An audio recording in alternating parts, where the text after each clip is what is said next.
Now, there's been a lot of discussion around Antifa and some of their agitation tactics happening around the country. One of the big stories right now is this new book by Andy Ngo, Unmasked, talking about who Antifa is, these individuals, how they operate, and so on. And we have with us here today Andy Ngo, author of that book and editor-at-large of the Post-Millennial. Andy, it's a real pleasure having you on. Thank you for having me on. So one of the first things I want to talk about is I've been seeing the news around the Antifa protests at this bookstore, and they're angry that your book is going to be on sale there. Can you tell us what's happening? Yeah, it's not just any bookstore. It's Portland's largest independent bookstore, and actually it's one of the largest bookstores in the United States. So for 3 days, they've been making demands that the book not just be pulled from shelves, which the bookstore pals agreed to do, but actually for it to be removed from the online catalog. Now, of course, any private business can curate and decide what products they want to sell to their customers, but PALS is a bookstore that every year brings attention to written works that face censorship and calls to be banned. So just the fact that they are cowing now when in the face of threats essentially from violent extremists in Portland, that's a shame. At the same time, I have a certain amount of sympathy for them. They are owned by, it's a family business that's been run by the same family for a long time. And Antifa have a very, very good track record of making good on their threats. They've destroyed businesses, destroyed even a church before. They set businesses on fire. They initiate looting. So we're dealing not just with like online threats, we're dealing with people who promise violence and actually do carry it out. So I feel for PAL's books. Fortunately, people who want to pick up on maths, they have different options out there. Now, when it comes to these intimidation tactics, I understand, as you mentioned, this is how they kind of shut things down, essentially. And you mentioned that they do sometimes follow through with their intimidation by carrying out violence. How do you see the element of intimidation working hand in hand with their occasional use of violence?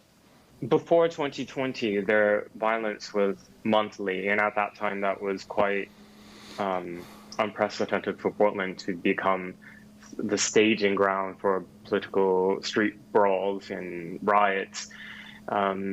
But in addition to that, I think what I learned, particularly after I was beaten by them in the summer of 2019, is that Antifa's biggest way to essentially terrorize their targets is through this sustained onslaught of intimidation, like by releasing your private personal information, otherwise also known as doxing, and that's like where they will release your address, your family's address, where you work, your employer's contact information, the phone number directly to, let's say, your manager or supervisor,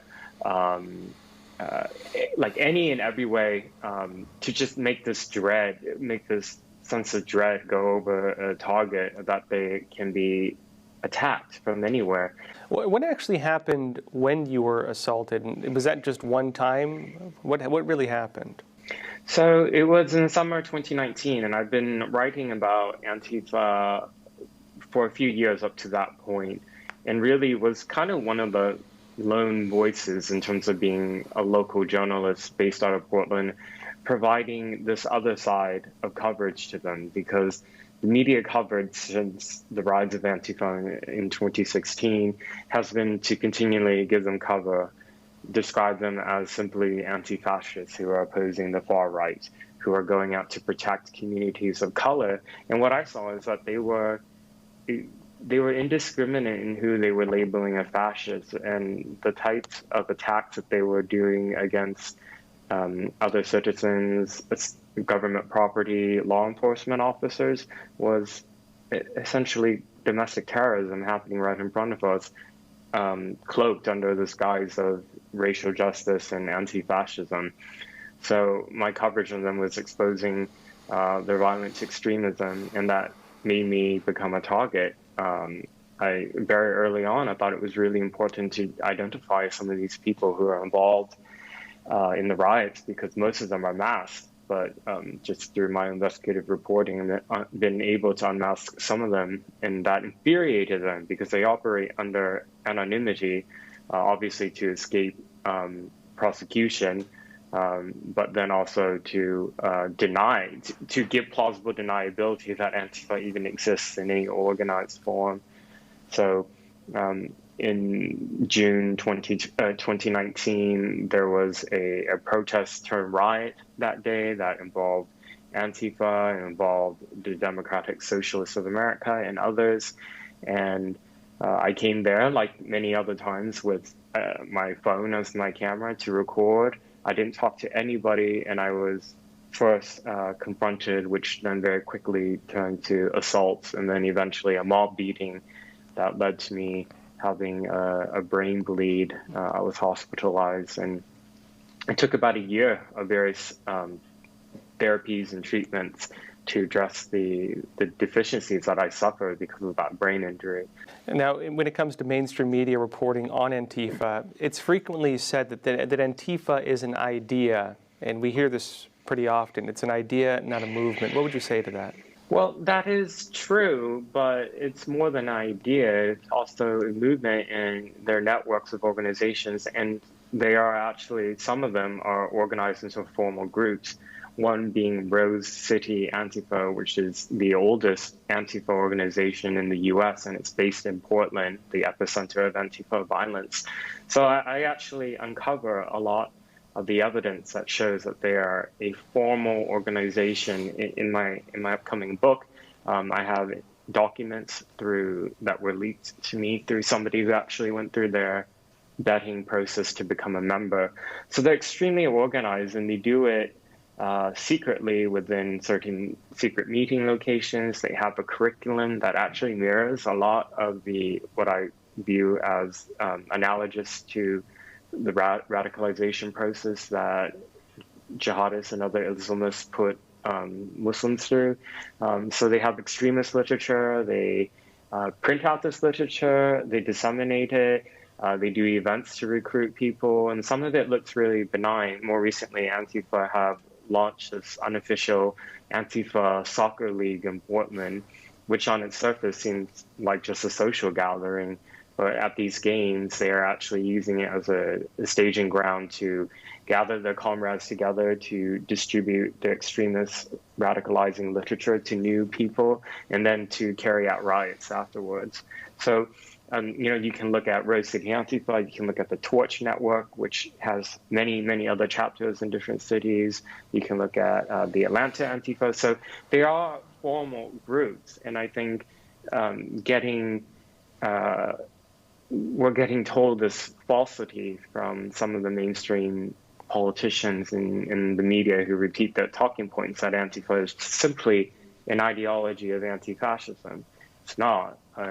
Clearly, we can see that they have a larger agenda of destabilizing the U.S., and they exploited racial grievances throughout 2020 to become allies with BLM extremists to carry out these riots that then led to mass looting and the calls by mainstream politicians to defund and abolish law enforcement agencies.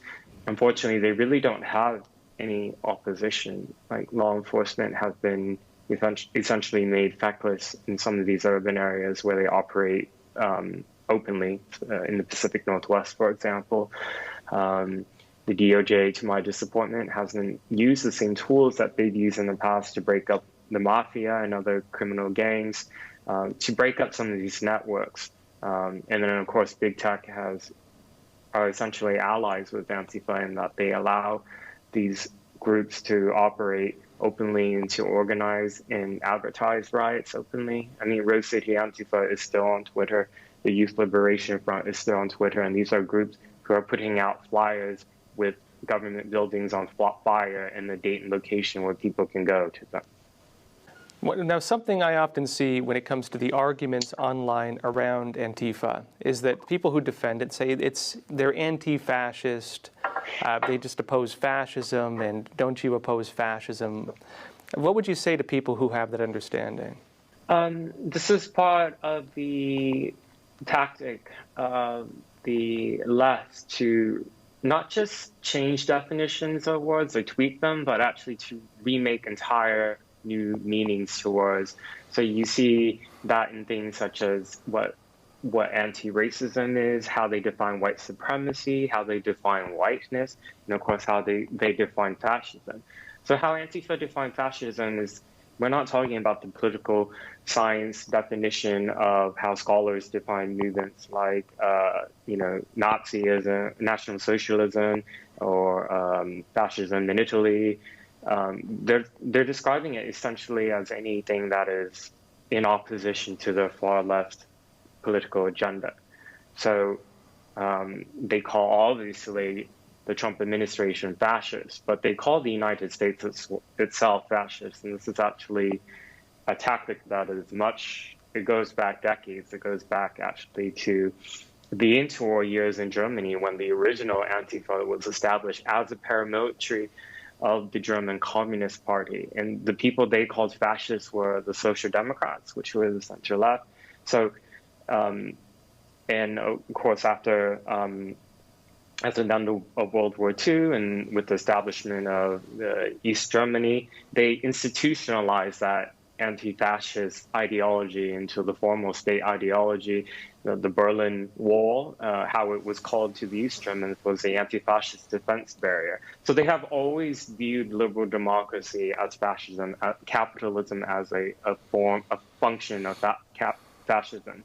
So this is what my book is. I'm hoping readers take away from, is that there's a much larger agenda here than just opposition to the far right, which Antifa does oppose as well, but they apply a lot of things under this banner of fascism. So I never give them I never call them anti-fascist because it sounds,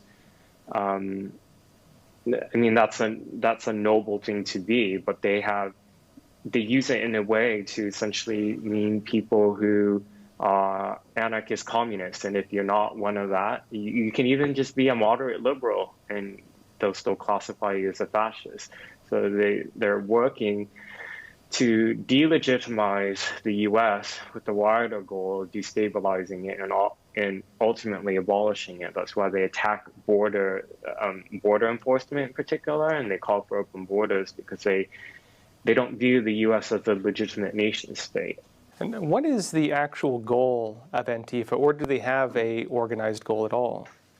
The ultimate agenda is to abolish nation states all around the world, and then creating from that anarchist communist communes. So they believe that they can actually organize society without a government. This is where the anarchist part comes in, and where the communism part comes in is that there's nobody actually owns property. So you can see, this sounds like a big wild fantasy that they will never achieve, but they've actually have been able to claim territory in the U.S. In 2020. They did that in Seattle when they established the Capitol Hill Autonomous Zone, otherwise known as Chaz.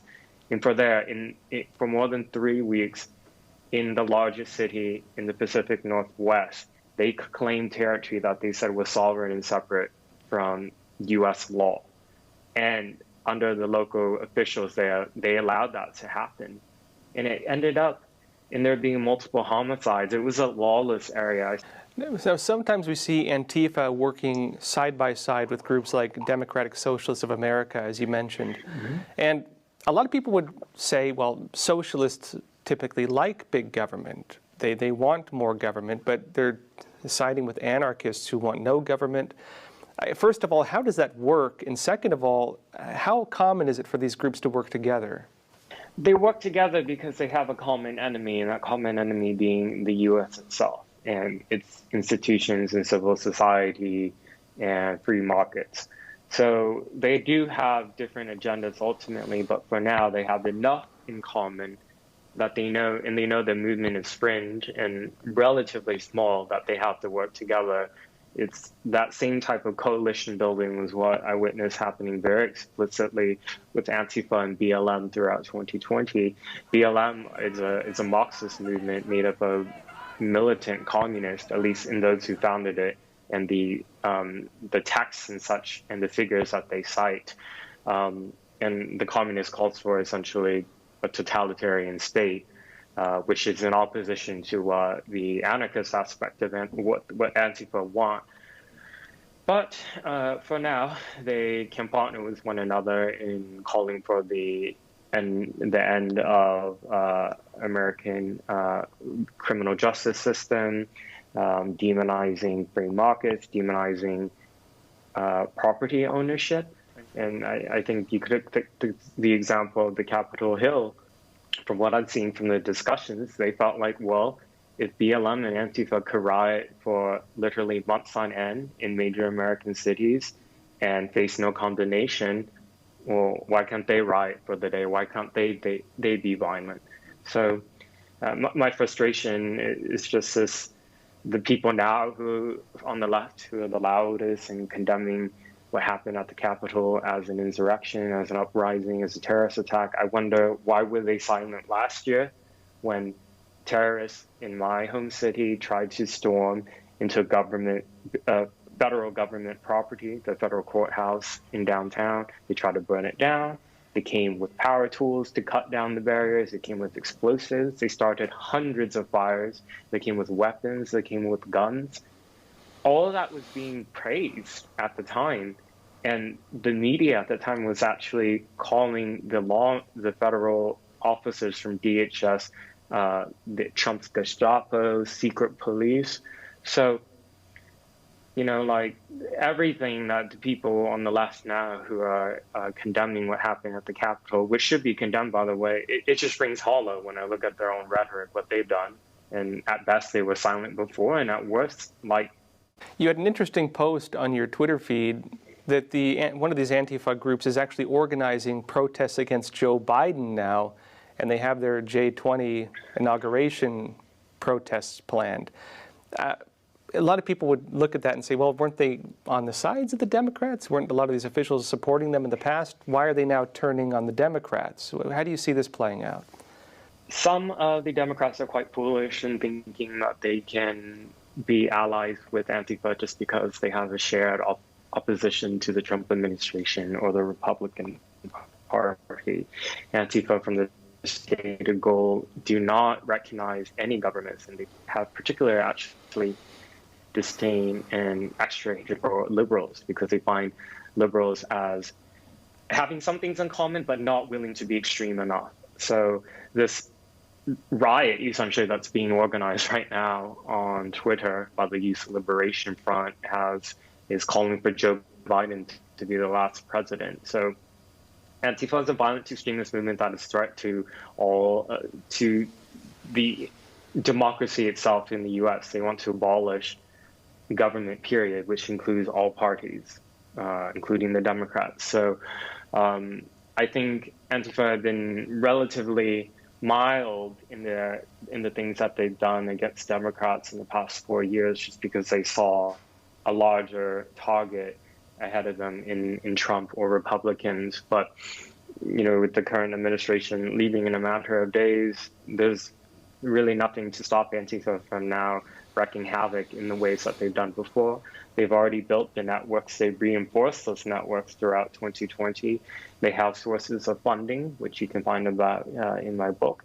And they have essentially allies in big tech and the media to whitewash their violent extremism, or in some cases to just let them operate openly as they plan criminal activities. Now, just last question. Now, you've faced death threats, you've had to go into hiding before, you've been attacked, you've been hospitalized. You have not given up covering these individuals, though. Not only have you not given up covering them, you've not given up even going among them to report. And you've even now, even while they're attacking you, you've written a book about them, identifying many of them. What is it that makes you unwilling, I guess, to be silenced by them? What is it that makes you keep going out to expose these groups? I am really in a place of privilege in that I have the platforms that I do, that I get invited on shows such as yours, and I go on Fox News, I write in big media publications. Like, if I wasn't doing this, there'd be very, very few people. If I struggle actually to think of other who focus on this as such a beat and have the ability to actually get that information out to a wider audience. So I've been given this gift of a voice that is amplified with lots of followers, with lots of supporters, and I can't cower in fear when I have been given this gift. So and in some ways the threats against me and all that they motivate me more to keep on at this, because it's like, you can try to kill me, you can try to get my writings banned, you can try to get me kicked off social media, which they're doing now with even help of other journalists. But I'm still going to keep going. All the smears against me, the lies, they're just hoping to destroy me by any means necessary. And I can keep one step ahead of them. And hopefully as more people learn about how dangerous they are, I just hope that it catches the ear of lawmakers and those in law enforcement to actually begin to seriously work on systematically dismantling these networks. And more importantly, also to challenge the ideology that they are polluting the minds of people with day in and day out. Hey, Andy No, thanks again for being on the show. Appreciate it. My pleasure. 好，刚刚说这个黄芳燕啊，在美国Orange County 呢过世了哈。北检想要申请单独没收扣案的钻石，其实钻石已经扣案了，其实他想没收收归国有啊。那黄芳燕她是南投县人，台大医学系毕业学历很好啊。她后来当到星光医院的医疗副院长兼麻醉科主任，她也在台大医院当过麻醉科主任，当了这个医学院的副教授哈。那但是不知道为什么，他太太曾经是吴淑珍的这个复健医师物理治疗师了哈。那但他太太跟他长子都在美国因病过世了所以只剩一个小儿子哈。那吴淑珍1985年车祸的送到台大医院，黄芳燕是麻醉医师，所以就跟陈水扁认识了然后呢，陈水扁当选总统以后呢，黄芳燕担任总统医疗团队的召集人，所以呢有就是御医头子了那卸任以后，黄芳燕卷入收购礼券案、收购经营权案、海外奇案等的弊案，所以呢，他变成证人然后到美国就没有回来了然后呢被通缉25年，要到2034年通缉才期满就变成这样子那么国务机要费案，大家回忆一下，2006年的时候，吴淑珍被曝拿发票核销国务机要费，然后呢，2008年黄芳燕逃到美国，特侦组起诉陈水扁，要求处最严厉之刑。那黄芳燕就被发布通缉了然后呢，一审陈水扁无期徒刑，二审改判20年徒刑。陈水扁后来保外就医，黄芳燕呢传出来一直在美国回不来那黄芳燕带走陈水扁跟这个吴淑珍的秘密，所以扁案以后可能就没有水落石出一天，搞不清怎么回事了等等因为呢他有美国绿卡，所以也不能引渡他他合法在美国可以居住。柯文哲很吃惊说，扁案没有人知道真相怎样了来，维珊怎么看？因为真相这个事情本来就有各种不同的这样的一个说法嘛，这些事情发生你几岁？我大概17岁，所以你也要 Google。就那时候真的，因为那时候大家在考大学的时候，大概也都很认真在念书，所以其实当时的一些政治状况我并不是这么清楚。那当然真相确实是可能少了这块拼图，确实拼不出来，因为毕竟事实可能有不同的面向，那少了一个人来解读，那当年的这个状况大家就比较不得而知。我想柯文哲说这句话其实也是没有错。冷静。今天比较令人惊讶的是说，竟然会有人就是比较独派的这边会说，当初马英九在当这个总统的时候呢，曾经有提议是要把用美牛，我们这个进口这个美牛呢，来换这个黄芳燕回来。我觉得这样的说法真的太离奇了啊！而且还有人有传出来这个说法是他弟弟讲的啊，他弟弟也觉得这样的说法是很不恰当的，就说是国共两党啊一起呢把这个黄芳燕呢给害了哈。我想这没有胡说八道，对，没有任何的这个源头，因为现在在国内也没有任何人要去处理陈水扁的这个案子，拿来作为这种政治上面的斗争，或者是说要挟，有这样子的前提存在，才会有这个黄芳燕被自杀的一个情况。我想没有哦，我觉得这种太多的政治上面的揣测和臆想呢，我觉得只是这种很无聊的一种政治上面的想象而已啦。这个跟事实相距呢太远太远了。好吧，这个彭大兄，我想黄芳燕呢死了以后，走了以后，我想人死为大，我们对他还是要讲一点可惜的话哈。他的人生应该本来是很好的哈，但是他走了以后，是对台湾最大的世纪的案子，就是陈水扁的贪渎案，某一部分不能讲全部哈，某一部分也随他的死就不起诉，大家永远不知道那个原来是什么样一个状况哈。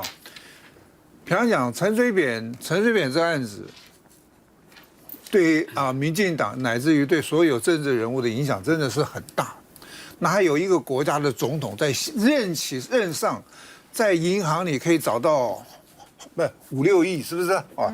然后在家里也怎么样？然后钻石1亿多，然后藏在海外什么海角7亿。平常讲这个案子我相信蔡英文现在当总统也不会把它砸下去啊。但是平常讲对台湾啊，这个我是觉得也是政治人物的支持哈。刚才讲到这个黄芳燕当时的这个我们叫做什么这个那个叫检察总长，就是陈聪明哈。检察总长后来也因为这个案子也就下台了哈，因为后来媒体报道说他跟黄芳燕在家里一道吃饭在黄芳燕家里头，我当时记得新闻是这样子哈。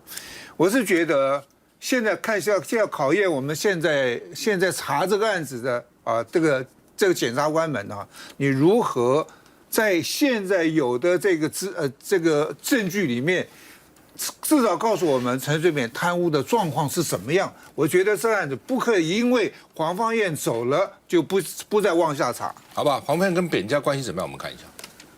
会需要他们家吗？永远的，不管他们发生什么事。黄芳燕这一句永远，现在听在扁家人心里，想必更酸楚，因为再也做不到了。听到挚友黄芳燕在美国的死讯，陈水扁深夜也发文说，16号黄芳燕还曾打电话表达对扁妈过世的哀悼与慰问。不过12天后就传来死讯，陈水扁说简直没办法相信。如今必然笼罩第一家庭，身为黄芳燕说是陈水扁的亲信，一点也不为过。两家人关系要从1985年，当时陈水扁参选台南县长败选，陪同谢票的吴淑珍发生车祸的这场意外说起。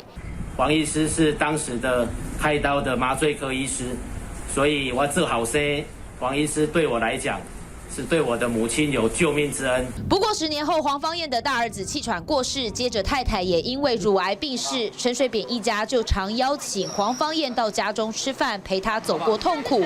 多年下来，不只是陈水扁和吴淑珍的健康顾问，也长期赞助竞选经费。2000年总统大选时，更担任扁旅竞选总部的财委会主委，就是账房的概念。